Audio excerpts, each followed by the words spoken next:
Hello all, hello, very good evening all of you. Thank you so much for joining. I'm not waiting anymore for other students. So jo aayega, they can attend as they're coming. I hope I'm audible, loud and clear to all of you. All right. So without wasting any time, I think most of you requested that I talk about previous year questions of statistics and research unit, and then from there only we can talk about the doubts and the questions that is there. So first of all, let's quickly see the syllabus, and then one by one I'm going to take up your questions also. I'm sure all of you are equipped with the syllabus, all of you are understanding the syllabus की क्या requirement है. But just to give you a brief idea कि क्या चीज आपको कहाँ से करनी है, that we should know first, and then we can see the previous year patterns that they are asking this time. Right, so as you can see in the second unit that is there, which is kind of in continuity with your paper number 1. तो अगर आप paper 1 की जो last का जो topic है थोड़ा सा यहाँ पे देखें, साइंटिफिक मेथड्स एंड यहाँ, तो वहां पे भी आप देखोगे कि आपको रिसर्च स्टैटिस्टिक्स के टॉपिक्स ही पढ़ा रहे हैं, बट बहुत ही ब्रीफली उसमें टॉक्ड अबाउट है. So unit 2 is just a continuation of that, wherein you first need to understand research होती क्या है. मतलब अगर हम साइकोलॉजी में रिसर्च की बात कर रहे हैं, तो from unit 1 what you trying to continue is कि first of all psychology is a science and we are using scientific methods, which is one of them is statistics and research. And फिर हमें ये देखना है कि research basically, I hope everybody is comfortable with Hindi because I will be mostly switching between Hindi and English. So so in that, basically first we need to understand what exactly is research. Now research could be any kind of behavioral science, any kind of social science. So this is the kind of research that we are talking about. चाहे आप sociology की बात करो, चाहे आप economics की बात करो, geography की बात करो. So यहाँ पे जो behavioral, जहाँ पे human aspect आता है, उस type की जो researches होती है उसमें थोड़ा सा difference होता है, because obviously the kind of data collection that we are going to go for, the kind of data gathering that we are going to do is, तो उसमें काफी ज्यादा ह्यूमन फैक्टर है. राइट, ज्योग्राफी भी अगर हो गया, या फिर हम पॉलिटिक्स की बात करें, या हम ऐसे साइंसेस की बात करें जहाँ पे ह्यूमन एस्पेक्ट बहुत इंपॉर्टेंट है, तो वहां पे जो रिसर्चेस होते हैं थोड़े से मेथड्स उनके जो हैं डिफरेंट होते हैं, या फिर उनके जो वे ऑफ डेटा कलेक्शन है that is slightly different. So all of these kind of methods that we're going to see, these are all also used in anthropology or sociology and so on and so forth. ठीक है, history वगैरह. Now first is, as you can see, is the type of research. We need to understand what kind of various research types we have. आपके syllabus में बहुत ही कम type का research उन्होंने दिया है, ऐसा मतलब इसके अलावा भी बहुत सारे टाइप के रिसर्चेज हैं. There are, you could say phenomenological research, there is also you could say descriptive के अलावा भी बहुत सारी एक्शन रिसर्च है, पार्टिसिपेटरी रिसर्च है. तो बहुत सारे टाइप की रिसर्चेज होते हैं. यहाँ पे आपको सिर्फ बेसिक 4 करनी है. For some reason I fail to understand, UPSC ने थोड़ा सा ऊपर नीचे कर दिया है. अब जैसे यहाँ पे आपका फंडामेंटल वर्सेस एक्शन रिसर्च जो गिवन है वो यहाँ पे भी मेंशन हो सकता था, पता नहीं क्यों उन्होंने यहाँ पे नहीं डाला. But okay, type of research में आपका fundamental versus action, sorry, fundamental versus applied research भी आता है. प्योर रिसर्च भी आपने नाम सुना होगा, ठीक है, या फिर आपने बेसिक रिसर्च भी जो है नाम सुना होगा. So that is there. Now even before that there is a very broad category of research which is qualitative and quantitative. यानी कि आपका जो रिसर्च का फ्रेमवर्क है वो किस टाइप का होना चाहिए, तो वो चीज से आपका डिटरमाइन होगा कि आपकी जो फर्दर कैटेगराइजेशन है, फर्दर जो मेथड्स हैं वो कैसे डिटरमाइंड होते हैं. सो जितने भी क्वालिटेटिव रिसर्च होते हैं, by the name as you can understand, qualitative research जिसमें you want to preserve the richness of the data, you want to preserve the quality of that particular information or experience or phenomena that you're trying to capture. तो यहाँ पे numbers नहीं होते हैं mostly. यहाँ पे mostly it could be observation, it could be interview, it could be unstructured interview. So जो भी आपकी रिसर्च होती है मोस्टली डिस्क्रिप्टिव होती है या इवेल्युएटिव भी हो सकती है, फंडामेंटल भी होती है, थ्योरेटिकल रिसर्चेस भी हो सकती हैं. सो आप आई होप समझ रहे हो कि जो आपकी रिसर्च डिजाइन है वो बिल्कुल सब्जेक्टिविटी के थोड़े ज्यादा उसमें वो एस्पेक्ट्स रहते हैं, थ्योरेटिकल ज्यादा रहता है, इसमें नंबर्स का कोई रोल नहीं होता है. तो these researches they don't have any experiment, और these researches they don't have anything numerical in that. ठीक है, but definitely qualitative researches are very very important, because जब तक हमारे पास थ्योरी नहीं होगी हम उसको एक्शन में भी कन्वर्ट नहीं कर सकते हैं, या हम उसको एक्सपेरिमेंट में भी कन्वर्ट नहीं कर सकते हैं. So first, as you can see, these are the different kinds. You have descriptive research, you have diagnostic research, you have evaluative research. See, any study that you are basically doing, every research has a purpose. So क्या purpose है? आपको सिर्फ describe करना है, आपको evaluate करना है, आपको कोई चीज फाइंड आउट करनी है, डायग्नोसिस रन करना है, you want to see a possible solution और ट्रीटमेंट प्लान, और you just want to know the theory. तो थ्योरी पोर्शन के लिए आपका फंडामेंटल रिसर्च हो गया. आपको उसी थ्योरी को यूज करके अगर आपको कोई सोल्यूशन निकालना है, तो जैसे अगर हम कोविड का एग्जाम्पल ले लें, initially we did not even know what kind of a virus that was, we did not even understand कि किस चीज को हम टारगेट कर रहे हैं. So initially it should have been a descriptive or a fundamental research where we are trying to understand what exactly this virus is all about. तभी तो हम उसका वैक्सीन निकाल के लाएंगे, ठीक है? तो इस तरीके से both qualitative and quantitative are required in statistics. Depending आपकी क्या रिक्वायरमेंट है, हम उस टाइप से रिसर्च करते हैं. Then second is your quantitative. As you can see by the name itself, यहाँ पे क्वांटिटेटिव वर्ड ही यूज हो रहा है. दैट मीन्स ऐसी रिसर्चेस जहां पे नंबर्स का बहुत इंपॉर्टेंट रोल है. You are objectifying the human experiences, the data that you have collected into some quantity, some vector, some value, and उसके बेसिस पे आप statistics यूज कर रहे हो, उसके बेसिस पे आप statistical techniques यूज कर रहे हो. That's why these are quantitative in nature. So जैसे आपका हो सकता है experimental research design is a very pure kind of a quantitative studies, ठीक है? Then आपका नॉन एक्सपेरिमेंटल डिजाइन भी होती है, कोरिलेशनल स्टडीज आर वन. जितनी भी आपका यहाँ पे स्टेटिस्टिकल यूज किया गया है, जितना भी ये आपको ये सब इंफॉर्मेशन दी गई है, these are all quantitative research analysis के मेथड्स हैं ये, ठीक है? तो जो भी डेटा हमारे पास आता है, उस डेटा को हम एनालिसिस कैसे करते हैं, this is what these applications are basically, right? So this is how I, for some like I am saying कि थोड़ा सा कंफ्यूजन इन्होंने रखा हुआ है, आधी चीजें इन्होंने यूनिट 2 में दी है, आधी चीजें इन्होंने यूनिट 3 में दी है. बट एनीवे, आपको हमेशा यूनिट 2 एंड 3 एक साथ ही करना है, ऐसा मत करना कि डिवाइड कर दो, एक साथ ही करना. So initially just if you are talking about your notes, आपको सिर्फ अपना नोट्स की तैयारी करनी है, या आपको सिर्फ ये देखना है कि मतलब आपकी आपकी नोट्स कैसे होने चाहिए. So I would suggest each of these topics, जैसे आपका ये यहाँ पे टाइप्स ऑफ रिसर्च में डिस्क्रिप्टिव गिवन है, इवेल्युएटिव गिवन है, सबका एक 200 220 250 वर्ड्स के अंदर अंदर एक टेम्पलेट आंसर बना लीजिए. उसमें आप जो भी डिस्क्राइब करना है, important keywords, examples, you should mention that, so that when you're trying to revise आपको quickly याद में आ जाए, and you're not going back and forth again and again, ठीक है? All right, then comes the next part, which is your methods of research. So first we have decided कि हम इस type में से कौन सी रिसर्च करेंगे, then we try to see कि कौन से methods we can employ, right? Now research could also be of these types. So there could be a survey research, there could be an observation kind of a research, there could be a case study research, there could be an experimental research.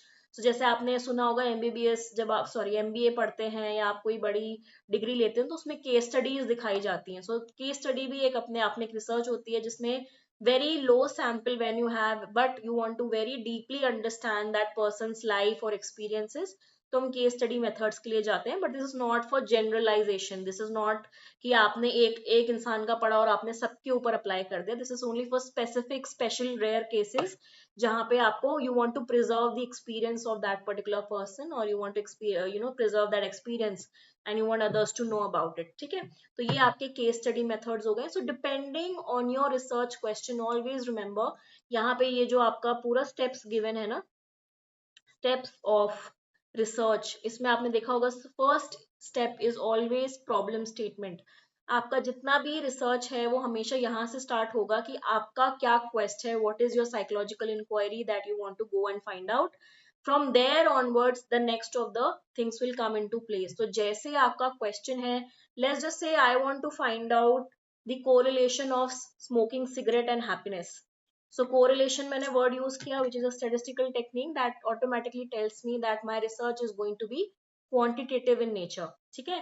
But अगर मैं ये बोलती कि I want to find out the definition of happiness, right? तो यहाँ पे definition word use कर रही हूँ, theory word use कर रही हूँ.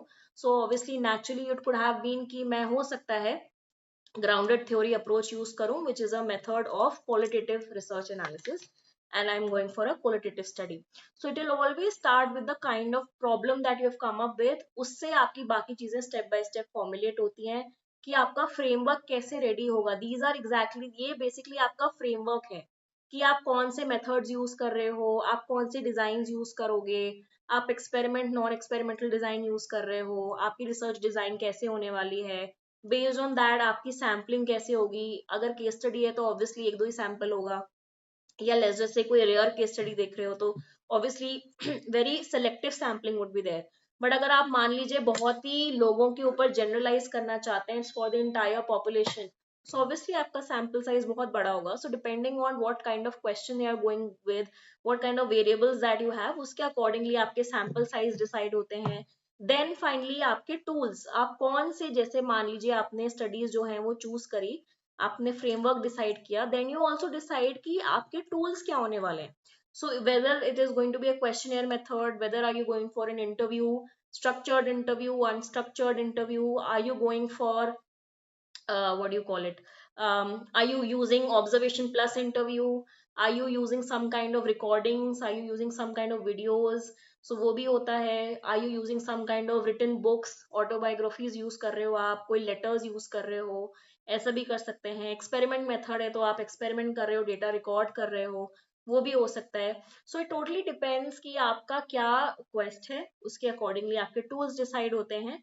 And then finally you get to the analysis part. Now analysis जो यहाँ पे ये मेंशन्ड है ना, बेस्ड ऑन आपकी जो रिसर्च है, so let's just say we are talking about experimental research design, या हम लोग बेसिकली क्वांटिटेटिव रिसर्च की बात कर रहे हैं. whenever we go for quantitative research designs, वहां पे हम लोग ये जो statistical applications हैं वो यूज करते हैं. यानी कि टी टेस्ट हो गया आपका, टू वे अनोवा हो गया, कोरिलेशन मेथड हो गया, रिग्रेशन हो गया, फैक्टर एनालिसिस हो गया. यहाँ पे स्पेशली अगर हम देखें, टी टेस्ट जो है आपका, अनोवा जो है आपका, these are two methods wherein you use to understand or compare the means. यानी कि आपको जब हाइपोथेसिस टेस्टिंग करनी होती है, यहाँ पे ये लिखा हुआ है हाइपोथेसिस फॉर्मुलेशन एंड टेस्टिंग, तो जब आपको अपनी हाइपोथेसिस टेस्ट करनी होती है उसके लिए हम लोग टी टेस्ट और to way ANOVA, one way ANOVA भी है, एफ टेस्ट भी होता है, काई स्क्वायर भी होता है, बट आपके सिलेबस में बस यही दो मेंशन्ड है तो आपको यही करनी है. ठीक है.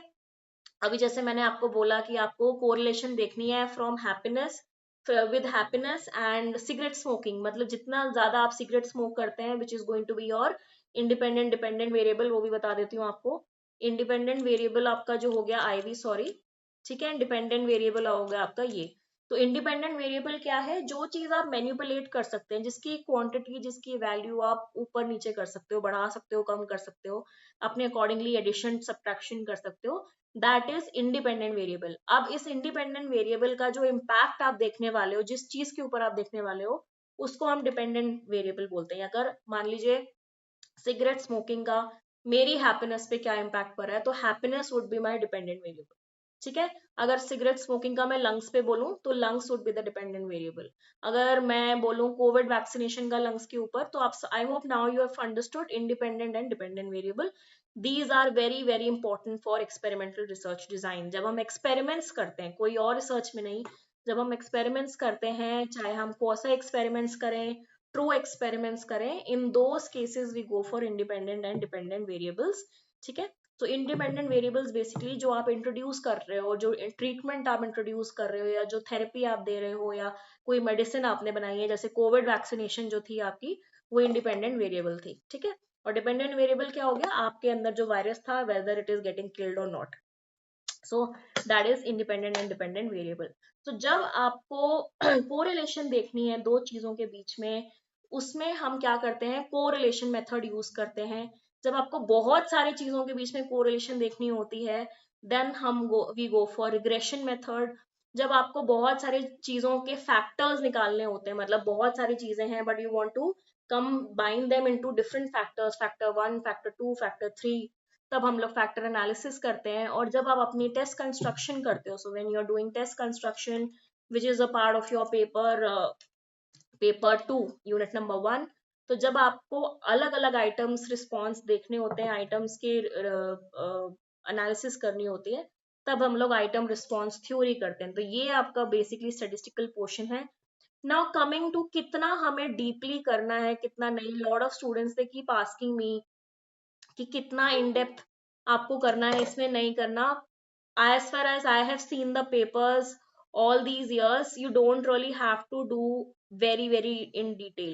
मतलब आपको इतना करना आना चाहिए, मतलब around 250 to 300 words. What you can do is कि आप अपने कंसोलिडेटेड नोट्स में लिख लीजिए कि क्या क्या इसके फीचर्स हैं, what is the definition, what are the important features, what are the important applications of it, कहाँ कहाँ इसको यूज करते हैं, advantages disadvantages, and that's about it. तो इतना ही मैंने इसके जो क्वेश्चंस हैं मोस्टली देखे हैं, राइट. इसमें से कुछ पॉपुलर क्वेश्चंस में अगर आपसे बोलूंगी बहुत ही ज्यादा इंपॉर्टेंट है.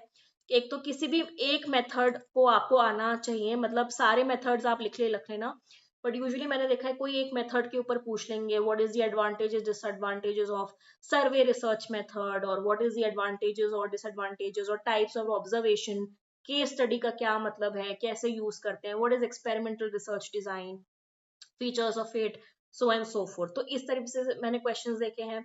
और they can ask you very direct question descriptive, मतलब इस बार भी आई थिंक एक क्वेश्चन आया था कि डिस्क्रिप्टिव रिसर्च के बारे में आपको बताना है. तो इन सब के ऊपर आपके पास इसकी डेफिनेशन होनी चाहिए, कहाँ कहाँ इसकी एप्लीकेशंस हैं, क्या इसके एग्जाम्पल्स हैं, कहाँ इसको यूज करते हैं, क्या डिसएडवांटेज हो सकते हैं, इतना आपको मतलब लिख के रखना है 300 वर्ड्स के अंदर अंदर. ठीक है. Then coming on to, this is also another very important topic, which is your experimental non-experimental design and quasi also. ठीक है, साथ में ये तीनों चीजें आप साथ में करना है. एक टेबल बना लो, टेबल में इसकी डेफिनेशन, ठीक है, इसमें क्या इंपॉर्टेंट फीचर्स हैं, तीनों के क्या क्या इंपॉर्टेंट फीचर्स हैं, इनके क्या इंपॉर्टेंट यू कुड से main, I am forgetting the name of, assumptions, right. तो तीनों के कुछ इंपॉर्टेंट अजम्पशंस हैं. ठीक है, इसको कहीं कहीं अप्लाई कर सकते हैं, हर जगह हर टाइप की रिसर्च नहीं होती है.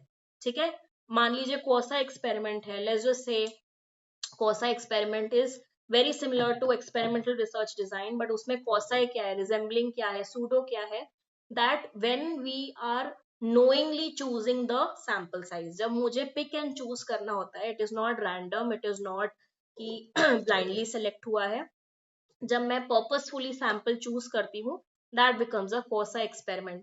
So obviously, let's just say if I'm making a cancer curing medicine, right? So I will obviously take a person who has cancer. ऐसा तो नहीं है किसी रैंडम इंसान को मैं ले लूंगी तो कैंसर क्योर हो जाएगा उसका.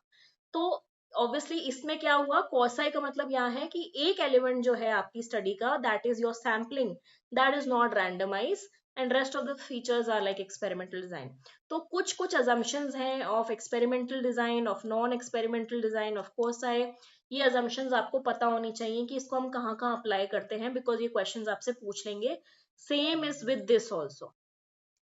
ठीक है, टी टेस्ट हो गया, अनोवा हो गया, कोरिलेशन हो गया, रिग्रेशन हो गया, इनके कुछ अजम्पशंस होते हैं, इसको हम कहाँ यूज कर सकते हैं. Not everywhere everything is possible, and not everywhere everything is applicable also. जहाँ पे वन वे अनोवा का यूज होता है वहां पे वन वे यूज करते हैं, जहाँ पे टू वे अनोवा का यूज होता है वहां पे टू वे यूज करते हैं, जहाँ पे सिर्फ टी टेस्ट से काम चल जाता है वहां पे टी टेस्ट यूज करते हैं.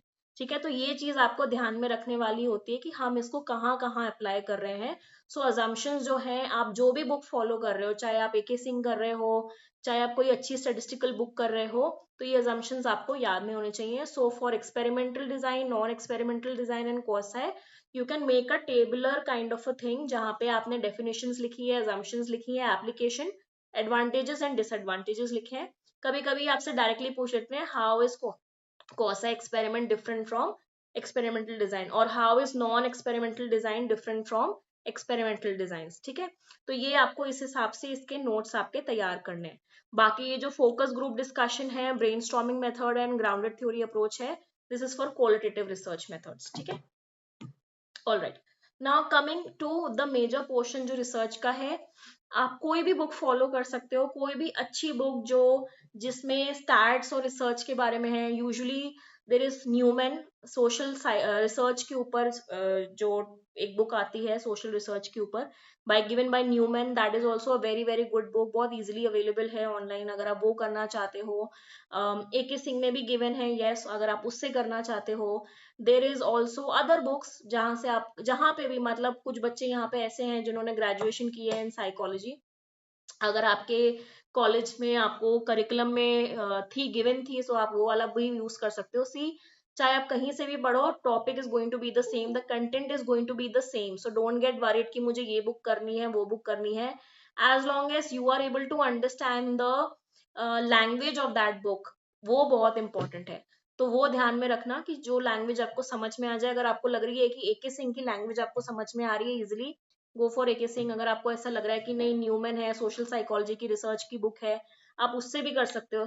सॉरी, सोशल रिसर्च की जो बुक है उससे आप करना चाहते हो तो वो भी अवेलेबल है ऑनलाइन, इजीली पीडीएफ मिल जाता है उसका, तो वो भी आप कर सकते हो। These are very good standardise, आप कह सकते हो कि यूनिवर्सिटी लेवल बुक्स हैं। Not A K Singh, I am not talking about A K Singh, I am talking about the other Newman and all of that, these are good authors which is there, तो आप इनकी books भी rely कर सकते हो। Now coming to IGNOU material, see कुछ कुछ चीजों के लिए इग्नू मटेरियल अच्छा है, जैसे मान लीजिए टी टेस्ट के बारे में बात की है, एक्सपेरिमेंट के बारे में बात की है, छोटा छोटा कंटेंट गिवन है, ठीक है, but I would not recommend it for very in depth kind of. Other बाकी टॉपिक्स के लिए तो मत यूज करना। अगर रिसर्च के लिए अगर आपको लग रहा है कि यस, शॉर्ट में आपको इंटरव्यू मेथड, ऑब्जर्वेशन मेथड ये सब मिल जा रहा है, वो ठीक है, बिकॉज इसमें कोई एडिशन सब्ट्रैक्शन नहीं होना, इसमें कोई टेक्निकल एस्पेक्ट नहीं है कि गड़बड़ हो गई तो समझ में नहीं आएगा, ये बहुत इजिली आपको समझ में आ जाएगा। बट यस, जैसे आपका ग्राउंडेड थ्योरी अप्रोच है, ब्रेन स्टॉर्मिंग मेथड है, डिस्क्रिप्टिव मेथड हो गया, या जितने भी बाकी चीजें यहाँ जो मेंशन्ड है, मुझे ऐसा लगता है कि थोड़ा सा इग्नू का कंटेंट बहुत ही सिंपल सा हो जाता है। सो इसलिए मैं यूजुअली सिर्फ मेथड्स के लिए अगर आपसे बोलूँ कि यस, इग्नू के मेथड में आप देख लो, तो that would be good, but rest I would से कि एक अच्छी बुक पे इन्वेस्ट करें। आप पीडीएफ से पढ़ लो, I am not saying you have to buy it, PDF से बस नोट्स बनाने वाली बात है। कमिंग टू इंटरनेट, गूगल पे जो सबसे पहली वेबसाइट आती है या जो सबसे पहला पेज आता है, प्लीज उससे कॉपी मत कर लो, एआई से डायरेक्टली कॉपी मत कर लो, चैट जीपीटी से डायरेक्टली चीजें मत कॉपी कर लो। You should, it should make sense to you. I am not saying कि ChatGPT would be wrong, काफी टेक्निकली सही होती है चीजें उसमें, but still make sure that you know you are using the right sources. So जैसे very healthy mind और Wikipedia and all of that, first मतलब जाते ही आप लिखोगे उस पे आ जाती चीजें, तो वो मत करना, बिकॉज यूजुअली क्या होता है कि कोई भी चीज उसको एडिट कर देते हैं, कोई भी लोग उसको इजिली एडिट कर सकते हैं। So only authentic sources you should go. One stats book I can recommend, अगर आप लोग के पास नहीं है तो, Minium and King, it's a very good book. Again ये आपको मिल जाएगी easily. Minium and King is it's a statistic book, ठीक है, इसमें आपको ये सारी चीजें बहुत इजीली मिलेंगी। टू टेस्ट क्या होता है, अनोवा क्या होता है, हाइपोथेसिस फॉर्मुलेशन क्या होता है, रिसर्च डिजाइन सैम्पलिंग क्या होता है, एनालिसिस इंटरप्रिटेशन कैसे करते हैं, एक्सपेरिमेंटल रिसर्च डिजाइन क्या होता है, वो पूरी बुक से स्टैटिस्टिक्स के ऊपर ही है। तो उसमें जितने भी स्टेटिस्टिकल टूल्स हैं, मेथड्स हैं, टी टेस्ट की assumptions क्या है, टू वे अनोवा क्या है, Y two-way ANOVA is not one-way ANOVA done twice, what is correlation method, what is regression, what is factor analysis, वो बहुत अच्छे से with examples it is given there। तो अगर आपको लगता है कि आप वो चीज करना चाहते हो, वैल्यू एडिशन अच्छी बुक फॉलो करना चाहते हो, आप उसके लिए भी जा सकते हो। अगेन ए के सिंह में भी मेंशन्ड है, मुझे ऐसा लगता है कि थोड़ा ओल्ड एडिशन है, sometimes there are some mistakes also, and इस वजह से मैं थोड़ा सा वो होती हूँ कि थोड़ा सा अपना जो कंटेंट है डिफरेंट रखो from the rest of the students. बाकी of course content is the same, if you feel that you are comfortable with that book, use that book, as long as you are able to understand. आप देखोगे आपके बैरन या सिसरेली में भी appendix में stats का portion given है, तो वहां से भी अगर आपको ऐसा लग रहा है कि आप वहां से कर सकते हो, well, good enough, there is no problem, ठीक है। ऑल राइट, सो मैंने काफी सारी चीजें आई थिंक आपको ऑलरेडी एक्सप्लेन कर दी हैं यहाँ पे सिलेबस में। What I wanted to talk about over here is कि प्लीज जो भी टॉपिक्स हैं, don't miss out on anything. I would say जैसे lot of time students they say कि हम मिस कर देते हैं और ये वाला यूनिट नहीं करेंगे, चॉइस में आएगा, चॉइस में आएगा, but in between this only you have to, you will be given the choice. तो you can't really miss a topic, and बहुत इजी यूनिट है, इतना डिफिकल्ट नहीं है। फर्स्ट ऑफ ऑल कोई न्यूमेरिकल नहीं करना, कोई भी आपको इसमें क्या कहते हैं उसको, कोई आपको इसकी वैल्यू वगैरह कुछ लर्न नहीं करनी है, कोई आपको फॉर्मूलाज नहीं लर्न करने हैं, सिर्फ और सिर्फ आपको अंडरस्टैंड करना है कि ये क्या चीज और कहाँ पे अप्लाई हो रही है, कहाँ यूज कर रहे हैं हम इसको basically. So only that much is the focus. So इस हिसाब से अगर हम क्वेश्चंस भी देखें, I don't have the currently I don't have the 2024 paper, but I will discuss that also. But अगर हम लास्ट ईयर का ही पेपर उठा लें तो आप देखोगे वेटेज काफी ज्यादा है, ऐसा नहीं है कि वेटेज कम है, अच्छी खासी वेटेज है, एटलीस्ट 30 मार्क्स तो आप सोच के ही चलो कि इस यूनिट से आएंगे ही आएंगे। So it's a solid unit that you have to do. And mostly आप देखोगे it is only talking about the features of that particular thing. ठीक है, तो जैसे अगर हम लास्ट ईयर के कुछ क्वेश्चंस देख लें, how descriptive type of research is different from diagnostic research, answer the question giving suitable examples, right? So again, if you are done with your notes, ये जो आपने notes consolidate करके बना लिए होंगे तो ये बहुत easily आपसे हो जाएगा, and that is why I'm saying कि अपने notes इसी तरीके से बनाओ कि आपको पता हो कि डिस्क्रिप्टिव रिसर्च क्या है, how is it different from diagnostic and so fourth. So may be in tabular form you can make the advantages disadvantages, and easily जैसे ही वो क्वेश्चन आता है यू कैन कंपेयर, ठीक है, with examples. So it's a very direct question, that is it. Descriptive researches are researches जहां पे you just want to describe the phenomena, you're not understanding in doing a diagnosis, you're not interested in doing any further investigation। आपको कोई topic दिया गया है, कोई study है आपकी, कोई क्वेस्ट है आपका, उसमें आपको सिर्फ डिस्क्राइब करने हैं वेरिएबल्स, आपको सिर्फ डिस्क्राइब करना है एक्सपीरियंसेस, दैट्स इट। तो ये एजेंडा है आपका। It could be a simple case study method, it could be a simple interview method, it could be a simple survey that you have conducted. Diagnostic में क्या होता है, जब कोई प्रॉब्लम अराइज होती है और आपको पता नहीं होती कि क्या प्रॉब्लम है, now you want to first find out the problem। so it could be that you are running number of tests, it could be कि आप यू कुड से टेक्निकल स्कैन्स कर रहे हो, आप पेट स्कैन्स के लिए जा रहे हो, आप ईजी स्कैन्स के लिए जा रहे हो, आप साइकोलॉजिकल टेस्ट यूज कर रहे हो, आप कोई और XYZ डायग्नोस्टिक रन कर रहे हो। तो डायग्नोस्टिक स्टडीज इनके लिए होती है कि जब कोई सोसाइटी में प्रॉब्लम है, कोई इंडिविजुअल के अंदर कोई प्रॉब्लम है, कोई ग्रुप में कोई प्रॉब्लम है, एंड उसमें आपको प्रॉब्लम फाइंड आउट करनी होती है। So that is just not describing, that's a step further where you are trying to dig in the problem कि क्या प्रॉब्लम है, देन ऑब्वियसली क्या सोल्यूशन इसका हो सकता है। तो जैसे ऑर्गेनाइजेशनल डायग्नोसिस हम करते हैं, for example behavioural scientist are called for organisational diagnosis. आपकी कंपनी में एम्प्लॉयज हैं, पेमेंट सबकी अच्छी जा रही है, सैलरीज अच्छी है, but the company is just not growing, it's not making any profit, या जो नाम है वो काफी टेम हो गया है सडनली, क्या प्रॉब्लम हो सकती है? So sometimes the work ethos, the culture of the organization is not good. So you call you could say behavioral scientist, and he can come and do the diagnosis कि आपके हो सकता है कि आपकी एम्प्लॉय लॉयल्टी नहीं है, job satisfaction नहीं है, स्ट्रेस लेवल बहुत ज्यादा है, या कोई भी XYZ प्रॉब्लम हो सकती है। So he will do a diagnosis and then we can see कि क्या सोल्यूशंस हो सकते हैं। So this is how it is different, ठीक है। Now coming to why research method is considered the backbone of any research, discuss the various steps to understand undertaken psychological research for a sound and reliable result. See like I told you, कोई भी research आप start करते हो, if you are not clear with what method you are going to go for, आप किस type की study करने वाले हो, कौन से टूल्स यूज करोगे, तो ऑब्वियसली आपका जो सारा मेथड है वो रिडंडेंट हो जाएगा, आपकी पूरी स्टडी रिडंडेंट हो जाएगी। Let's just say I am going to do a study on small children, development में को स्टडी करनी है बच्चे की, and I am going to go for interview method. अब मान लीजिए मैं बच्चे के ऊपर डेवलपमेंट, छोटा बच्चा है, न्यूबॉर्न बेबी है, and I will go for an interview method for that baby. Do you think it's a good method or good tool that I can use for that kind of a child? Obviously not, because the child will not be able to speak anything, the child will not be able to give me any answers। तो जो मेरे results होंगे वो non existent होंगे या बेकार ही होंगे, right? सो जिस तरीके का आपकी स्टडी है, जो क्वेश्चन है आपका, उसके अकॉर्डिंगली आपके मेथड्स भी डिसाइड होते हैं, and methods are actually very important. अगर आप गलत टूल्स यूज कर रहे हो, गलत एनालिसिस यूज कर रहे हो, तो ऑब्वियसली आपकी जो पूरी रिजल्ट्स है, पूरी स्टडी है, वो गलत ही आएगी, ठीक है। So that is why research methods जो हैं, टूल्स जो हैं आपकी, बहुत ज्यादा इंपॉर्टेंट है कि कहाँ पे कब ऑब्जर्वेशन यूज करनी है, कहाँ पे इंटरव्यू यूज करना है, कहाँ पे स्ट्रक्चर्ड अनस्ट्रक्चर्ड यूज करना है, कहाँ पे एक्सपेरिमेंट मेथड यूज करना है। That is you know that is the expertise of the researcher also। it's very important कि जो expert है, जो researcher है, he is an expert in this field, because a novice can make a mistake something like this and it could B कि उनकी जो study है वो बिल्कुल ही रिडंडेंट हो. ठीक है. Now then as you can see, let me just do a brief analysis कि मोस्टली आपके ऊपर क्या क्या क्वेश्चंस आ रहे हैं.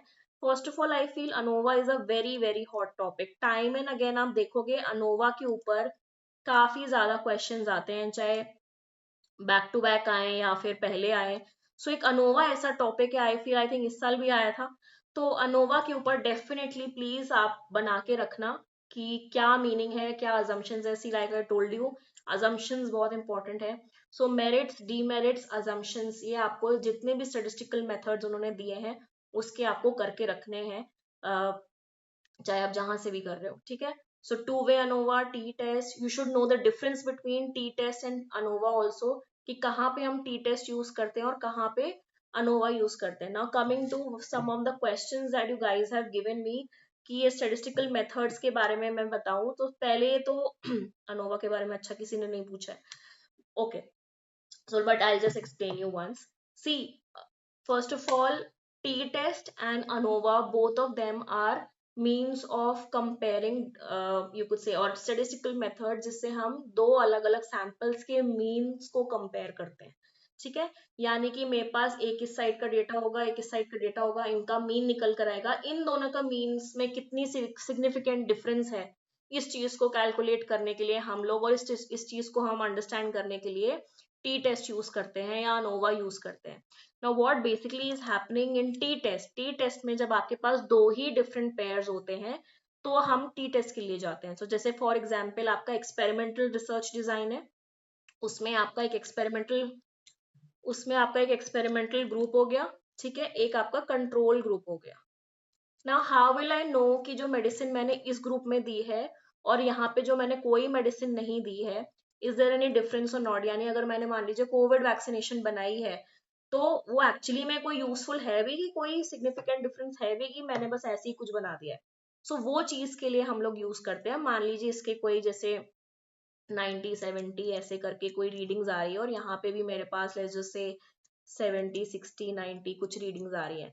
ठीक है. फिर इसके जो मीन्स आएंगे मेरे पास, इन दोनों को कंपेयर करने के लिए हम लोग टी टेस्ट यूज करते हैं. ठीक है. एक वैल्यू निकल कर आती है, उसको हम ग्राफ पे चेक करते हैं. ग्राफ में एक वैल्यू गिवन होती है, उससे हम चेक करते हैं कि वो सिग्निफिकेंटली डिफरेंट है कि नहीं है. अगर सिग्निफिकेंटली डिफरेंट है इसका मतलब कि जो आपकी मेडिसिन है वो काम करती है. अगर सिग्निफिकेंटली डिफरेंट नहीं है इसका मतलब आपकी मेडिसिन जो है वो यूजफुल नहीं है. सो जब आपके पास दो ग्रुप्स होते हैं, उन दो ग्रुप्स के जब आपको मीन कंपेयर करने होते हैं तब हम टी टेस्ट के लिए जाते हैं. This is a analysis method. यानी कि आपके पास एक डेटा आया है, स्टेटिस्टिकल डेटा आया है, उसको आपने कन्वर्ट किया है, रॉ स्कोर्स को आपने कुछ स्टैंडर्ड स्कोर्स में कन्वर्ट किया है एंड देन फर्दर आपने उसमें एनालिसिस किया है. So using t test. So ये मेन अजम्पशन होती है कि दो ही ग्रुप होते हैं, not more than that. Now imagine you have more than one group. ठीक है. मान लीजिए कि एक आपका जैसे अब मैंने कोविड वैक्सीनेशन बनाई तो मान लीजिए मेरे को डोजेस बढ़ानी है. इट कुड बी कि मैंने एक 5 mg की ले ली, एक मैंने 10 mg की ले ली, एक मैंने 15 mg की ले ली, एक मैंने 20 की ले ली, एंड यहाँ पे मैंने मेल फीमेल भी कर दिया. Can you see number of grids coming over here. यानी कितने सारे कॉम्बिनेशन परम्यूटेशन बन रहे हैं. आई होप आपको समझ में आ रहा हो. एक ये कॉम्बिनेशन बन रहा है, एक ये कॉम्बिनेशन बन रहा है, एक ये combination. I hope I am making sense. ठीक है. तो अनोवा हम तब यूज करते हैं जब आपके पास मल्टीपल, यानी दो वे, आपको इसमें भी डिफरेंस देखना है, यानी इसका और इसका भी डिफरेंस चेक करना है, मेल फीमेल में भी अगर कोई सिग्निफिकेंट डिफरेंस है कि नहीं है वो भी चेक करना है. और मुझे ये भी चेक करना है कि इनके बीच में कोई डिफरेंस तो नहीं है. 5 और 10 के बीच में कोई सिग्निफिकेंट डिफरेंस है, 10 to 15 में कोई सिग्निफिकेंट डिफरेंस है, 15 to 20 में कोई सिग्निफिकेंट डिफरेंट है, 15 से 20 के बीच में या 5 से 20 के बीच में कोई सिग्निफिकेंट डिफरेंस है. तो मुझे ये चेक करना है. तो जब आपको विद इन एंड बिटवीन दोनों को ही चेक करना होता है तब हम टू वे अनोवा जाते हैं. वन वे अनोवा भी होता है, उसमें सिर्फ हम बिटवीन ही चेक करते हैं. ठीक है. I hope I am making sense over here. So when you have so many groups, I hope you could see at least 4 groups over here. तो जब आपके पास इतने सारे ग्रिड्स तैयार हो जाते हैं तब हम टू वे अनोवा के लिए जाते हैं, not one way ANOVA. One way ANOVA में आपका सिर्फ दो ही का ग्रुप होता है विद मल्टीपल बिटवीन. ठीक है. तो इसलिए हम टू वे के लिए, अब कुछ लोग ये भी क्वेश्चन पूछते हैं कि हम टी टेस्ट भी लगा सकते थे, तो हमने अनोवा क्यों लगाया। ऑफ कोर्स आप लगा सकते थे, बट आप सोचो कि कितने सारे टी बन जाएंगे अगर हम कॉम्बिनेशंस बैठाए। So there were so many connections in between, so there would be T1 T2 T3 T4 T5, and that would be such a redundant activity कि आप इतने सारे टी को पहले बात तो कंपाइल करोगे, फिर आप उसको कैलकुलेट करोगे, that is statistically stupid, right, and time wasting. So what you do is you go for a method which is more robust, which is more easier, और एक ही टाइम पे एक ही कैलकुलेशन से आपको सारी चीजें मिल जाती हैं, which is your to way ANOVA. ठीक है, सो ये डिफरेंस है। तो कभी कभी ये भी क्वेश्चन आता है कि हम टी टेस्ट क्यों नहीं हर जगह अप्लाई कर सकते हैं अगर हमारे पास है तो। सो इट्स लाइक कि आपके पास एक ज्यादा अच्छी मेडिसिन है एक चीज को ठीक करने के लिए, तो आप वही यूज करोगे rather than using a very basic medicine, right. So that's the only different. But जहाँ पे टी का इस्तेमाल होता है, जहाँ पे इतने सारे वेरिएबल्स नहीं है, जहाँ पे इतने सारे नंबर्स नहीं है, तो आप टी टेस्ट के लिए जाते हो। तो ये दो बहुत इंपॉर्टेंट आपके मेथड्स हैं, ये जरूर करना। टी, चाहे वो टी के बारे में पूछ लें, किसने दिया था, कब दिया था, क्या अजम्पशंस हैं, क्या एडवांटेजेस डिसएडवांटेजेस हैं, ये आपको एक स्टेटिस्टिकल बुक में बहुत इजीली मिल जाएगा। So that much you have to do. Now you don't have to do any calculation, you don't have to do any kind of a in depth, आपको कुछ इसमें formalization कुछ भी नहीं करना। बट yes, अगर आप एग्जाम्पल्स के थ्रू समझोगे तो थोड़ा इजी हो जाएगा। तो उस बुक में अगर आप एग्जाम्पल्स भी पढ़ सकते हो तो that would be very nice. ठीक है, नाउ जो main question, yes definitely regression आप लोगों ने मुझसे पूछा था, रिग्रेशन क्या होता है, हम कब यूज करते हैं, कब नहीं करते हैं। See, again I'll give you an example. Can you understand the word regression? Regress कर रहा है यानी कि मुझे पीछे जाके देखना है कि मेरे क्या वेरिएबल्स हैं। किसी भी चीज के कोई भी लेजर से XYZ फैक्टर्स हैं, ठीक है, उसके कोई भी मल्टीपल वेरिएबल्स हो सकते हैं। They could be variable 1, they could be variable 2, they could be variable 3, right. But let's just say कि एक चीज अकर हो रही है, लेट्स जस्ट से कि a person is getting cancer or a person is having some kind of a disorder.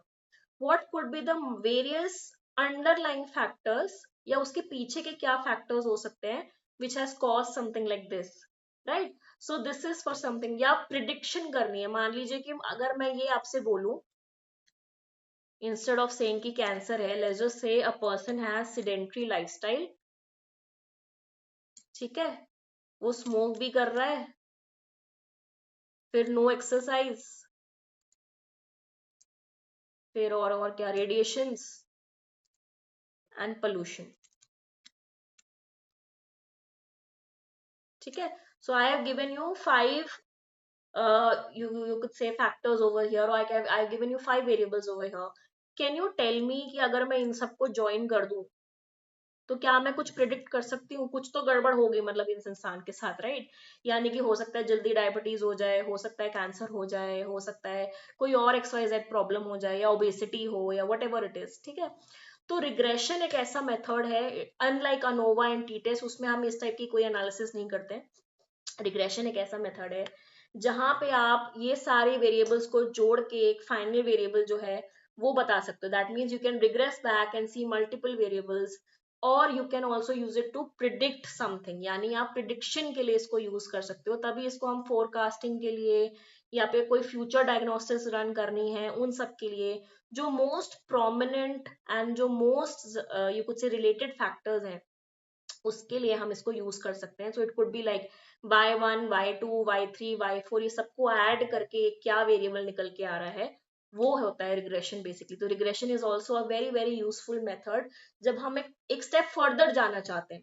मतलब it's not about कि एक वेरिएबल दो वेरिएबल देख रहे हैं, जब हम बहुत सारे वेरिएबल्स को देख के ये देखना चाहते हैं कि ये कहाँ लीड करने वाला है, आगे क्या हो सकता है इस वेरिएबल से, इसका क्या पैटर्न हो सकता है, हम उसके लिए जाते हैं। So one very good example like I am saying is forecasting. Weather forecasting हो गया, जैसे मौसम कैसा चल रहा है, ह्यूमिडिटी कितनी है ना, अलग अलग फैक्टर से हम डिटरमाइन कर सकते हैं कि बारिश होगी कि नहीं होगी। ठीक है, मार्केट हो गया, ये स्टॉक्स हो गए, इन सब चीजों में हम ये सारी चीजें ऑलरेडी यूज कर रहे हैं, राइट। फिर आपका, so like as you can see these are multiple variables, एक नहीं बहुत सारे वेरिएबल्स हैं। जब आपके पास सिर्फ दो ही वेरिएबल होते हैं, मतलब कोरिलेशन मेथड जब मैं आपकी बात करूँ तो आपके पास मान लीजिए दो ही वेरिएबल है, एक y है और एक x है, आपको पता है कि क्या है, और आपको ये देखना है कि ये स्ट्रांगली रिलेटेड है कि नहीं है। मान लीजिए you are using some oil and you want to see your hair growth, You're using coffee and you want to see your concentration. You're eating junk food and you want to see your weight. तो हमें ये नहीं पता कि weight gain इसलिए हो रहा है कि हम जंक फूड खाते हैं या फिर वाइसा वर्सा, ठीक है, या फिर आप अकेडमिकली अच्छा इसलिए परफॉर्म करते हैं कि आप इंटेलिजेंट हैं, या आप इंटेलिजेंट हैं इसलिए आप यू कुछ से अकेडमिकली अच्छा परफॉर्म करते हैं, हमें वो नहीं देखना है। बट हाँ, हमें ये देखना है कि आर दीज कोरिलेटेड, ताकि मैं फर्दर रिसर्च कर सकूं, ठीक है। मैंने गलती से अपनी स्लाइड बंद कर दी, एक minute. So in that case, correlation means what? Two things, right? When you want to relate two things, co means two. So जब आपको दो चीजें एक दूसरे से relate करनी होती हैं, उस टाइम पे हम correlation use करते हैं. When you want to establish a relationship between x and y, तब हम लोग correlation methods के लिए जाते हैं. So for example, आपका like I'm saying x and y में जब आपको positive negative correlation show करनी होती है, so तब हम लोग देखते हैं correlation method. It could be a positive, it could be a negative one, it could be a strong correlation, it could be a negative correlation. Any negative क्या हो गया, एक चीज बढ़ रही है एक चीज घट रही है, यानी कि आप ज्यादा सिगरेट नंबर ऑफ आवर्स के लिए स्मोक कर रहे हो और आपकी जो हेल्थ है वो डिटोरिएट हो रही है, ठीक है, तो एक चीज इनवर्स रिलेशन हो गया ना, negative correlation. One thing is increasing, the other thing is coming down, ठीक है. So that is what positive correlation क्या हो गया, चॉकलेट ज्यादा खा रहे हैं, वेट गेन हो रहा है, तो एक चीज बढ़ रही है दूसरी चीज भी बढ़ रही है, एक चीज कम हो रही है तो दूसरी चीज भी कम हो रही है, ठीक है. स्ट्रॉन्ग और you could say weak correlation क्या हो गया, कोरिलेशन का फॉर्मूला हमेशा याद रखना, नॉट फॉर्मूला, वैल्यू हमेशा याद रखना, is usually always between plus minus 1 के, सॉरी, प्लस माइनस 0 से 1 के बीच में होती है, ठीक है. सो यूजुअली जो अच्छी कोरिलेशन होती हैं वो 0.8 हो गया, 0.9 हो गया, ऐसे आती है, ठीक है. और जो वीक कोरिलेशन है वो होगी 0.1, 0.2. अगर कोरिलेशन मतलब गलती से किसी ने आपको ये बोल दिया कि 10 कोरिलेशन आई है, दैट मीन्स ये स्टेटिस्टिकली गलत है. कोरिलेशन हम आर से रिप्रेजेंट करते हैं, और like medium correlation would be somewhere like 0.5, 0.6, ठीक है. तो जब आपकी कोरिलेशन इतनी हाई आती है, मान लीजिए जैसे हमें पता है कि सेडेंटरी लाइफस्टाइल और कैंसर का काफी बड़ा कोरिलेशन है, स्मोकिंग का और कैंसर का काफी बड़ा कोरिलेशन है, स्ट्रॉन्ग कोरिलेशन है. तो ये सब क्या है, स्टेटिस्टिकल मेथड्स हैं to tell you for a layman person to understand कि क्या परसेंटेज हो सकती है, कितना स्ट्रांगली मतलब हम प्रिडिक्ट कर सकते हैं कि ये चीज हो सकती है कि ये हो जाए आपके साथ अगर आप ऐसा कर रहे हो, है ना. तो कोरिलेशन दो चीजों के लिए होती है, रिग्रेशन मल्टीपल चीजों के लिए होती है, कोई एक चीज नहीं होती है, ठीक है. Then coming to your question was factor analysis. Okay, so factor analysis is like अलग अलग आपने कुछ फैक्टर्स बनाए हैं, लाइफस्टाइल हो गया, ठीक है, हेल्थ रिलेटेड हो गया, एनवायरमेंटल रिलेटेड हो गया, ठीक है, उसके बाद फिर फूड रिलेटेड हो गया. इन सब का क्या मेन फैक्टर है, something like that. So for example if I am talking about pollution है, धूल बहुत है, खाने में बहुत ज्यादा कंटेमिनेशन है, वो एक चीज हो गई, यानी वो एक एनवायरमेंटल फैक्टर हो गया, है ना. I hope I am correct. अगर मैं यहाँ पे बोलूँ एक्सरसाइज नहीं कर रहे हैं, सोते ज्यादा हैं या सोते बिल्कुल भी नहीं है, खाना अच्छा नहीं खा रहे हैं, ठीक है, डाइट अच्छी नहीं है, नींद अच्छी नहीं है, तो ये क्या हो गया, एक फैक्टर हो गया आपका sedentary lifestyle. I hope I am making sense, ठीक है. अगर मैं आपसे बोलूं कि इनके फादर को भी था, इनकी मदर को भी था, इनके फोर फादर्स को भी था ये प्रॉब्लम, ठीक है, और फैमिली में रनिंग है ये चीज, तो बार बार ये चीजें बोलने के बजाय अगर मैं ये बोल लूं कि जेनेटिक है या बायोलॉजिकल है, तो एक फैक्टर हो गया ये आपका, है ना. इतने सारी चीजें बताने के बजाय मैंने एक चीज बता दी आपको. तो फैक्टर एनालिसिस मेथड क्या हो गया, it's a reduction, data reduction method. इतने सारे फैक्टर्स को अगर हम कंबाइन करके एक एक वैल्यू में डाल दें तो उसको हम फैक्टर एनालिसिस बोलते हैं. तो आपने देखा होगा 16 PF है, रेमंड कटेल है, ये सब लोगों ने फैक्टर एनालिसिस यूज किया था. क्या होता है ये, उन्होंने बहुत सारे वर्ड्स ले लिए पर्सनालिटी को डिफाइन करने के लिए, but what are the words which are kind of को रिलेटेड टू ईच अदर, कहीं ना कहीं जुड़े हैं, अंडरलाइन डायमेंशन उनकी सेम है, तो वो ही फैक्टर हम बताएंगे रादर देन टेलिंग, मतलब 2000 वर्ड तो हम नहीं यूज कर सकते पर्सनालिटी को डिफाइन करने के लिए. तो only the most important words which can do justice to your definition वो हमने यूज कर लिया। तो जैसे 16 PF है, initially what he did, dictionary में जितने भी इंपॉर्टेंट वर्ड्स थे that could define your personality, he picked all of those, right. So what he did factor analysis, उससे उनको 16 वर्ड्स मिल गए, 16 most important personality factors that can define your personality. फिर उनके पास आ गया कि आर्टिस्टिक है, इमोशनली स्टेबल है, रिजिड है, कंजर्वेटिव है, एंड सो फोर्थ। जब हमें इतने सारे फैक्टर्स में से, इतने सारे वेरिएबल्स में से कुछ इंपॉर्टेंट फैक्टर्स जो इन सारे फैक्टर्स को कहीं ना कहीं रिप्रेजेंट कर रहा है, उसको देखना होता है, that is called factor analysis. तो जब आपको कोई ऐसी स्टडी करनी है, जैसे मान लीजिए कोई थ्योरी निकालनी है मेरे को, ठीक है, I am trying to make a definition on happiness, and मैंने 5-10 लोगों का इंटरव्यू लिया है। अब आपको जो है, जैसे ग्राउंडेड थ्योरी अप्रोच है, उसमें हम फैक्टर ही देखते हैं, ऑफ कोर्स स्टैटिस्टिकल नहीं है, but I am just trying to explain you how it happens. So let's just say कि I'm trying to ask a question on the scale of 10, or you can give me 5 important terms जो आप define करते हो happiness के लिए। तो आप मे भी बोलोगे कार होनी चाहिए, घर होनी चाहिए, प्रॉपर्टी होना चाहिए, आपके पास पैसा होना चाहिए, एसेट्रा एसेट्रा, कुछ भी आप बोलोगे, ठीक है।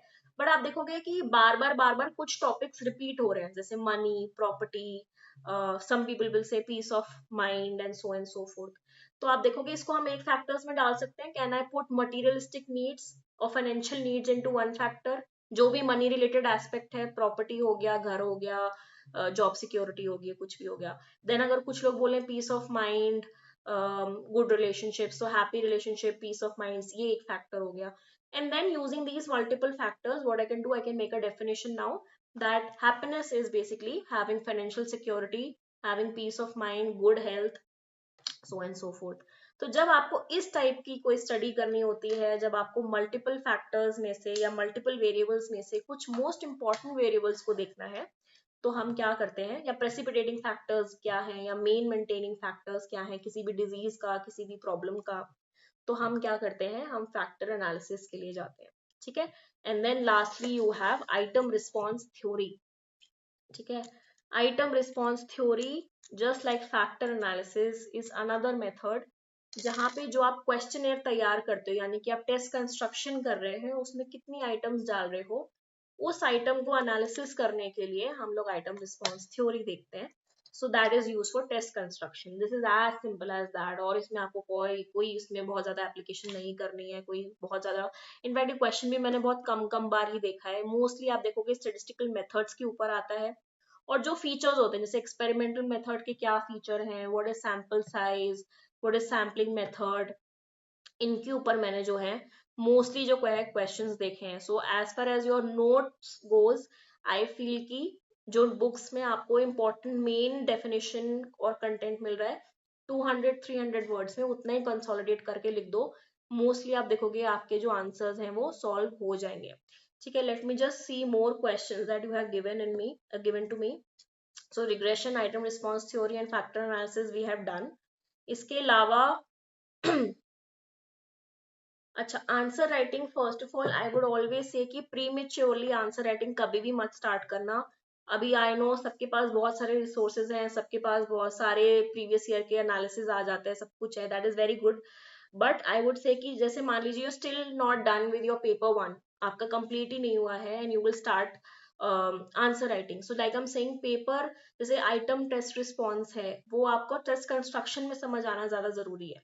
या समटाइम जैसे they give you a mixed question, integrated question कि what is personality, construct a test on personality. So they have combined two things. अगर आप प्री मेच्योरली कर लोगे, एक तो आपकी जो कंटेंट की रिचनेस है वो नहीं आएगी, फिर आपको अंडर कॉन्फिडेंट फील होगा, you will make mistakes, you will feel under confident कि अरे मेरा तो अच्छा ही नहीं हो रहा, and this is a very difficult paper, and etcetera, and then you will start losing hope.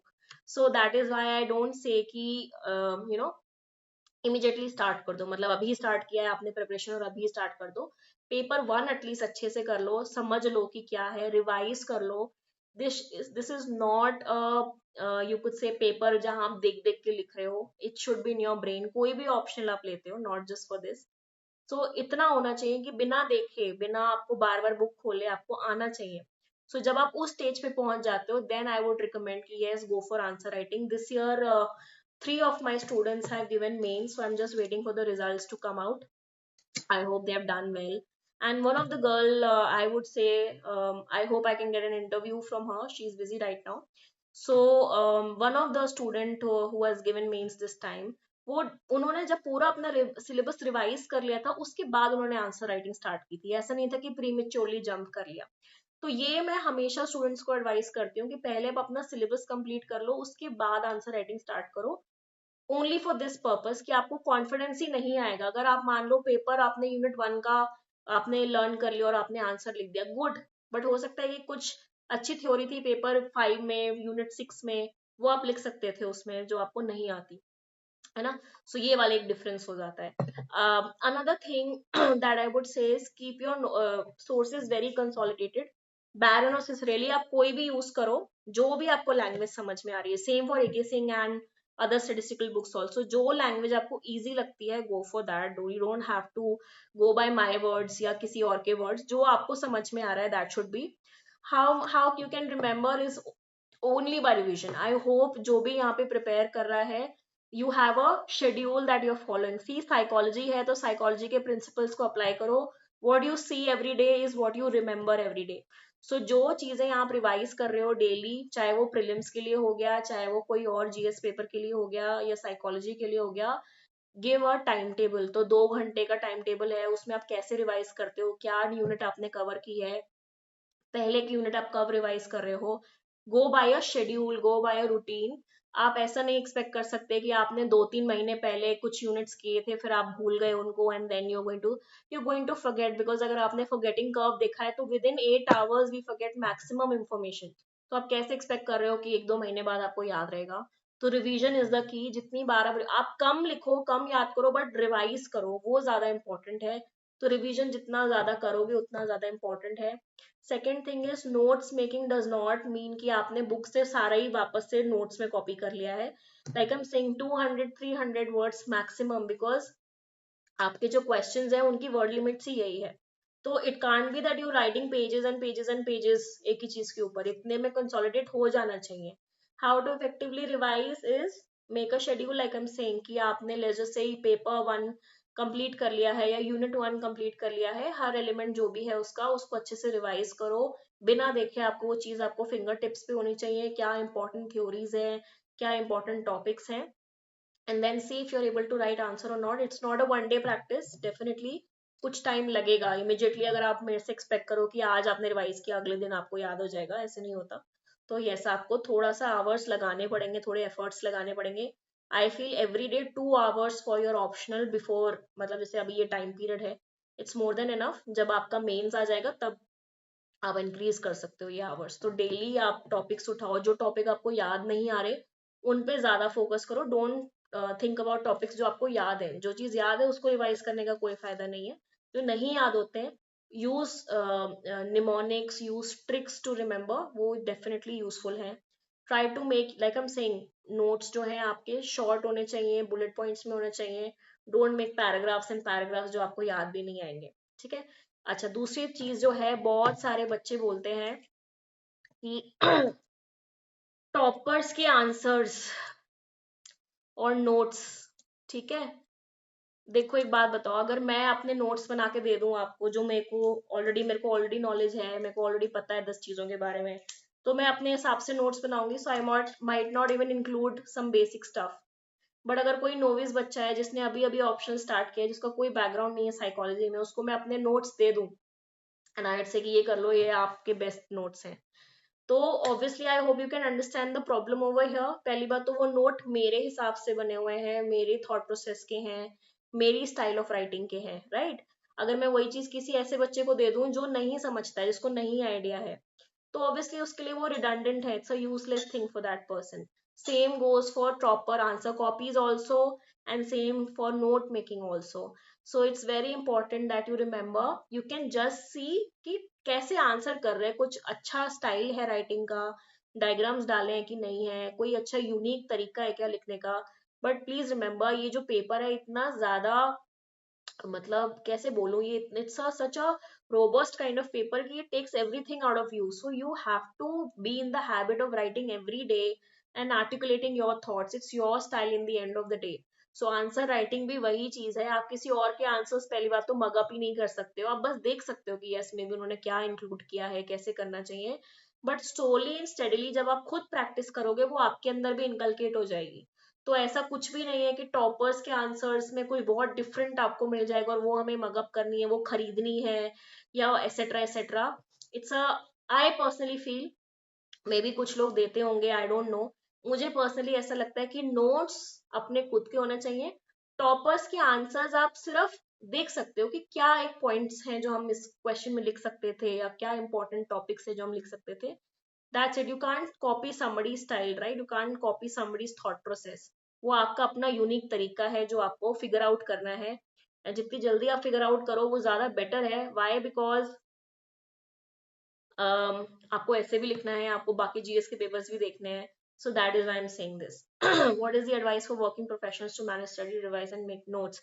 So first of all make sure कि आपके पास कितना टाइम बच रहा है अपार्ट फ्रॉम योर वर्क, मतलब आप अपना ऑफिस मैनेज कर पा रहे हो, उसके अलावा आपके पास कितने घंटे बच रहे हैं, तो उसके अकॉर्डिंगली अपना शेड्यूल बनाइए एंड देन सी कि आपको सबसे ज्यादा जरूरत किन चीजों की है। सो लेट्स जस्ट से अगर आपको you could say psychology optional prepare करना है, तो take out few hours, like I'm saying 2 to 3 hours every day for completing your notes and completing your syllabus is more than enough, and then बाद में तीन चार question करके everyday answer writing practice हो जाती, इतना भी कोई हवा नहीं होता कि बिल्कुल ही मतलब रोज आपको 10-10 20-20 आंसर्स लिखने हैं, ऐसा कुछ नहीं है, ठीक है। पहले आप फोकस करो कि आपके जो नोट्स हैं वो कंसोलिडेट हो जाए, देन रिवीजन इज कि आप क्विकली रोज maybe give 1 hour, maybe give half an hour, just flip through the pages every day what you have written, just write, see through it. ऐसा नहीं कि notes बने फिर आपने उसको साइड रख दिया, that should not be the case. So आपको वो याद होना चाहिए जो आपने लिखा है, एंड दैट इज वाई जितना सिंपल जितना ईजी लिखोगे उतना बेटर है। Don't try to copy the language, don't try to simply किसी और ने क्या लिखा है वही लिख दिया, ऐसा नहीं होना चाहिए, अपने वर्ड्स में फॉर्मुलेट करो, ज्यादा बेटर रहेगा। फिर क्या है, ma'am, should we do chapter wise answer writing, like one chapter? Yes, definitely. First go syllabus wise, first go unit wise, and then do the whole. Sorry, my throat is not well today. So daily मतलब पहले तो आप अपना unit wise ही, chapter wise ही सारी चीजें complete करो जो syllabus में गिवन है। अच्छा, ये भी कंफ्यूजन होती है बच्चों को, बुक उठाएंगे, बुक को पढ़ रहे हैं, बुक के सिलेबस को कंप्लीट कर रहे हैं, नहीं, बुक तो पहली बात तो ग्रेजुएशन लेवल की जनरल साइकोलॉजी की बुक है, this is not for UPSC. UPSC का सिलेबस देख के आपको अपना सोर्स चुनना है और अपना नोट्स कंप्लीट करने हैं, तो वो उल्टा मत करना कि आप बुक खरीद के ले आओ उसको कंप्लीट कर रहे हो, ठीक है। तो जो सिलेबस है उसके अकॉर्डिंगली यूनिट वाइज अपने नोट्स कंप्लीट करो, फिर आप चैप्टर वाइज, जैसे फर्स्ट यूनिट है उसके 3 4 5 6 क्वेश्चंस करके देख लिए, फिर यूनिट 2 के देख लिए, यूनिट 3 के देख लिए, इस तरीके से some units you can definitely combine. So for example आप 2 and 3 एंड पेपर 2 का फर्स्ट यूनिट आप कंबाइन करके एक साथ कर सकते हो, 4 इंडिपेंडेंट है तो वो अपने हिसाब से कर सकते हो आप, देन 5 6 7 8 आप एक साथ ही देख सकते हो क्योंकि वो सारी थ्योरीज कहीं ना कहीं इंटर रिलेटेड ही हैं, तो इस तरीके से आप कर सकते हो। तो कुछ कुछ टॉपिक्स जो है आप कंबाइन करके भी कर सकते हो, there is no problem, but guess go topic wise, ठीक है। You have done graduation in computer science, start just start with the previous year questions and the syllabus, काफी चीजें तो आपको वहीं क्लियर हो जाएंगी जब आप प्रीवियस ईयर देखोगे, सिलेबस देखोगे, और उसके बाद जब आप बुक पढ़ोगे, चाहे आप एनसीईआरटी पढ़ो, चाहे आप कोई भी बैरन या सिसरेली पढ़ो, तो आप ऑलरेडी नेविगेट कर लोगे अपने ब्रेन में कि अच्छा ये क्वेश्चन आया था, ये टॉपिक से आंसर आया है, ये क्वेश्चन यहाँ से आया था, अच्छा यहाँ पे इसका आंसर मेंशन्ड है। सो बैकवर्ड फॉरवर्ड लिंकेज हो जाएगी, ऑलरेडी एक फ्रेमवर्क रेडी हो जाएगा, and that is why always say always start with previous year questions and syllabus first. See ये जो मैं कह रही हूँ ना एनालिसिस करने वाला, ये एक्सरसाइज बहुत इंपॉर्टेंट है, आप you don't go the other way around की बुक्स उठा ली फिर हमने किया, पहले ये करके तो देखो कि ऐसे कौन कौन से टॉपिक्स हैं जो बार बार रिपीट हो रहे हैं, कुछ है क्या ऐसा टॉपिक कि मैं ही हवा में बात कर रही हूँ। तो जैसे अगर हम यहाँ की बात करें, ठीक है, जैसे मेमोरीज प्लास्टिक या सिग्नल डिटेक्शन थ्योरी, ये कुछ ऐसे, जैसे इस साल भी आया था ये वाला क्वेश्चन, ठीक है, ये कुछ ऐसा टॉपिक है आपसे बार बार पूछेंगे, मेमोरी इज प्लास्टिक और not, so and so forth. तो ये कुछ इससे हमें ये पता लगता है कि कुछ टॉपिक्स हैं वो बार बार पूछते हैं, regardless of whatever signal detection theory is their favorite question, I would say. ठीक है, perceptual information कैसे हम perceive करते हैं, 3D में हम कैसे देखते हैं चीजों को, तो आप देखोगे कुछ कुछ टॉपिक जो है रेपिटेशन में आपसे बार बार पूछे गए हैं इन सम वे और दी अदर। जैसे क्लासिकल कंडीशनिंग क्या है, what is the implications of this, कैसे हम लोग यूज कर सकते हैं theories, compare and contrast, so and so forth. तो कुछ ऐसे टॉपिक आप देखोगे, आपको खुद ही समझ में आ जाएगा जब आप प्रीवियस ईयर क्वेश्चंस देखोगे। कुछ टॉपिक्स बार बार वो पूछते ही हैं, जैसे रीइंफोर्समेंट पनिशमेंट के बारे में, क्लासिकल कंडीशनिंग, ऑपरेंट कंडीशनिंग के बारे में, हेल्पलेसनेस के बारे में, सम थ्योरीज विल डेफिनेटली आस्क। जैसे यहाँ पे आप देखोगे इस साल का भी जो टॉपिक था, मल्टी मॉडल, जो मॉडल है आपका एटकिंसन शिफरिन का, मल्टी स्टोर मॉडल, वो पूछते ही पूछते हैं, कई बार पूछ चुके हैं, ऐसा नहीं कि एक ही बार पूछा है, कई बार पूछ चुके हैं। तो ये इतना इंपॉर्टेंट क्लू है आपके लिए कि यहीं से आपको पता लग जाएगा कि कुछ ऐसे टॉपिक उनके फेवरेट हैं। तो जब आप अपने नोट्स बनाओ तो वो डेफिनेटली मार्क करो, first of all. Second of all, कोई और अच्छा सोर्स नहीं है, the best source is previous year question papers. उसी से आपको आइडिया लग जाना चाहिए कि एग्जामिनर का क्या माइंडसेट है और क्या पूछ सकते हैं आपसे।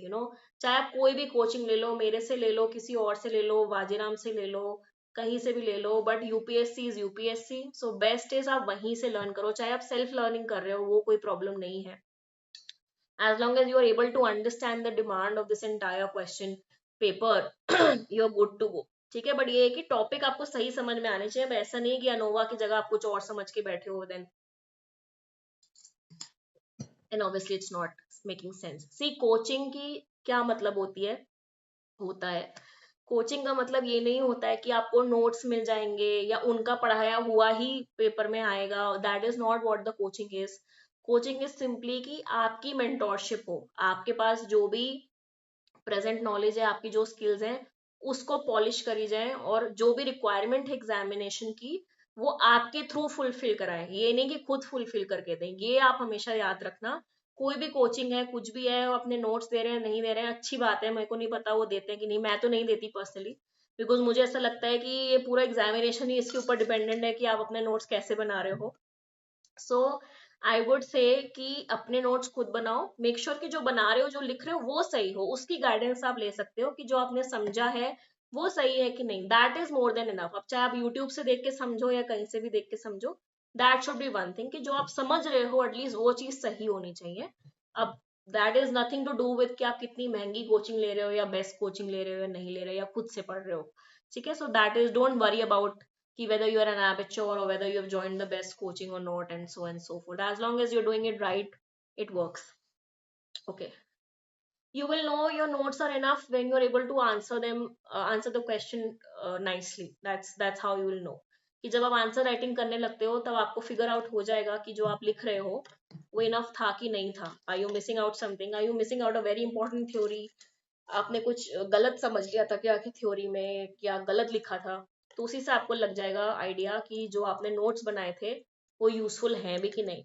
सी, even after making notes when you do answer writing, थोड़ा सा तो टाइम लगेगा टू नेविगेट कि क्या रिक्वायरमेंट थी, कुछ चीज रह तो नहीं गई है मेरे नोट्स में, so and so fourth. But जब आप कंसिस्टेंटली प्रैक्टिस में आ जाओगे आंसर राइटिंग की, वो भी अपने आप फुलफिल हो जाएगी। सो प्लीज इतना भी ऐसा नहीं है, of course you will have to give time, at least few months to make notes and then rest few months to do answer writing you have। अभी जैसे अक्टूबर है, आप कोशिश करो कि आपका दिसंबर जनवरी तक या मैक्सिमम मार्च अप्रैल तक आपके जो हैं सब कुछ कंप्लीट हो जाए विद रिवीजन। एंड देन आप प्रीलिम्स दो, अपना प्रीलिम्स की तैयारी करो, total focus on that, and then once you are done with it, आप अपनी आंसर राइटिंग जम करो। आंसर राइटिंग में भी every day 4 to 5 questions are more than enough। you don't have to be like बहुत ज्यादा exorbitant अमाउंट आपको नहीं डेली डालना। So that's what it is. Okay, any other questions? काफी लेंदी हो गया, I will take another session again if you guys would want me to. So कोई और क्वेश्चंस हैं, कुछ और आपको पूछना है मेरे से related to statistics? I've already told you about the books, I've already told you about how to go about it. Any other particular topic that you have not understood?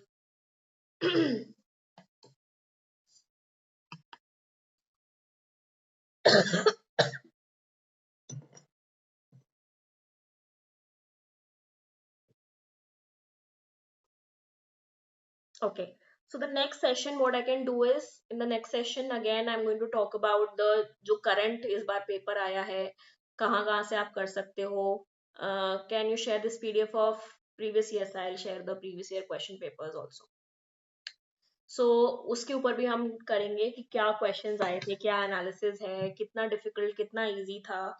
See it totally depends on your preparation, आपके notes कैसे बनाए गए हैं आपने, and आपने कितनी मेहनत से उसको बनाया है. सो that's what I am saying, don't rely on others notes. कोशिश करो कि खुद से पढ़ाई करो एंड खुद के नोट्स बनाओ. चाहे आप ये वाला पेपर कर रहे हो, चाहे आप पॉलिटिकल साइंस का पेपर कर रहे हो, कोई भी पेपर आप कर रहे हो, जब तक खुद से आप नहीं समझोगे तो आएगा ही नहीं. सी आप इमेजिन करो कि आप पेपर में लिख रहे हो, you have 7-8 minutes to answer the question, and it's just so little time. You have to articulate your thoughts, you have to write the answer, you have to see whether you've written it rightly or not. तो आप खुद सोचो कि क्या उसमें इतना time होगा कि उसने फलानी ने क्या नोट्स में लिखा था मुझे याद आएगा उस टाइम. नहीं ना, इतनी जल्दी होता है सारी चीजें. आप खुद करके देखो ये एक्सरसाइज, क्या आप कर सकते हो वो चीज. तो इसीलिए जब तक वो खुद से आप नहीं समझोगे, अगर आप यही नहीं समझोगे कि सोसाइटी में एक्चुअली क्या प्रॉब्लम है एंड साइकोलॉजी एक्चुअली में कैसे यूजफुल हो सकती है, हम क्या कर सकते हैं, तब तक वो नेचुरली आपसे आएगा ही नहीं. I can give you 10 theories, I can give you 10 examples. But if you naturally don't understand कि हम रिहैब क्यों कर रहे हैं, हम कम्युनिटी इंटरवेंशन क्यों कर रहे हैं, हम सोशल साइकोलॉजिस्ट की समय क्या जरूरत है, क्या रिक्वायरमेंट है, तो आप कैसे लिख सकते हो आंसर, है ना. सो वो बेसिक अंडरस्टैंडिंग खुद से ही आएगी जब तक आप खुद से उस चीज को एक्सेप्ट नहीं करोगे कि what is the actual application of psychology in societal problems. ठीक है. Okay.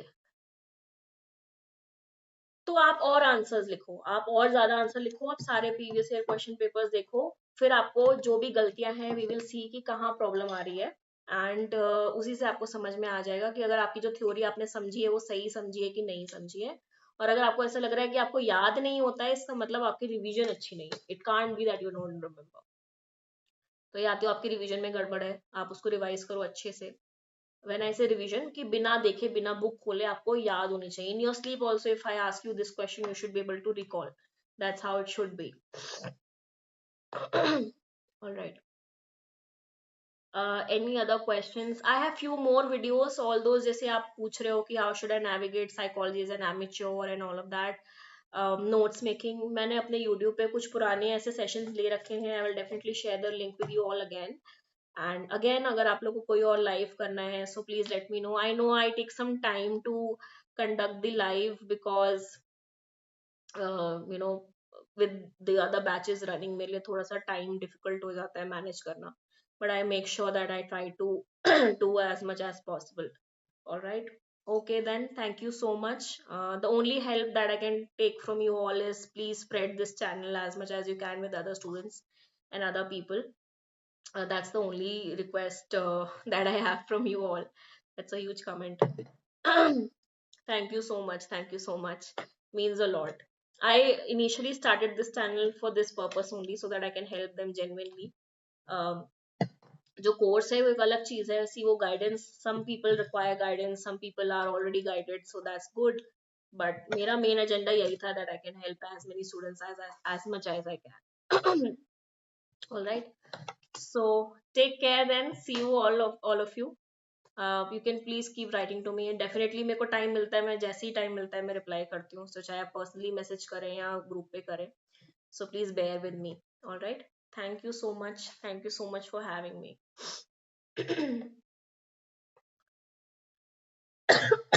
Good night. Good night.